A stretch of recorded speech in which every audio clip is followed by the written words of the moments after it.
بسم اللہ الرحمن الرحیم۔ السلام علیکم۔ ایک باحجاب خاتون میٹرو میں سوار ہوئی۔ دروازے سے گزرتے ہوئے اس کی چادر ایک جگہ اٹک گئی، جس سے خاتون لڑکھڑائی۔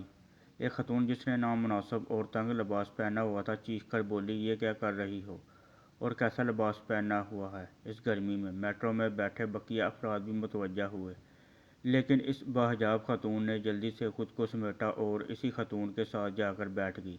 جب میٹرو چل پڑی تو اس باحجاب خاتون نے اس خاتون کو کان میں کہا کہ یہ چادر میں نے تمہاری خاطر پہن رکھی ہے۔ یہ سن کر اس خاتون نے کہا کہ میری خاطر؟ میں نے تمہیں کب کہا کہ میری خاطر تم چادر پہنو اور اس گرمی میں پسینے سے شرابور ہو؟ اس نے کہا، بالکل، میں نے یہ لباس تمہاری خاطر ہی پہنا ہوا ہے، تاکہ اگر ایک دن تمہارا شوہر کہ جس نے تم سے نکاح کیا ہے اور عہد کیا ہے کہ وہ تمہارے علاوہ کسی اور خاتون کی طرف نظر اٹھا کر نہیں دیکھے گا، کبھی تم سے بے وفائی نہ کرے اور میری طرف متوجہ نہ ہو، کبھی میرے حسن کی طرف مائل ہو کر اس کا دل تم سے اچاٹ نہ ہو اور تمہاری ازدواجی زندگی خراب نہ ہو، اس کی توجہ فقط تمہاری ذات تک محدود رہے، اس لیے میں نے اپنے اوپر سختی کر کے تمہارے گھر کو محفوظ کیا ہوا ہے۔ میں گرمی کی شدت میں بھی اپنے جسم کی نمائش نہیں کرتی، تاکہ کوئی مرد اپنے گھر کی خواتین سے خیانت نہ کرے۔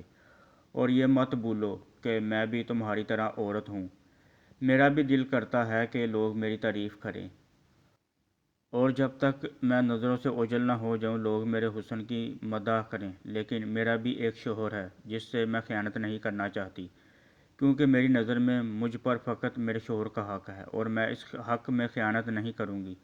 اگر اس عہد میں وفا کرتی ہوں تو میرا شوہر بھی مجھ سے کبھی خیانت نہیں کرے گا اور کسی خاتون کی جانب نظریں اٹھا کر نہیں دیکھے گا۔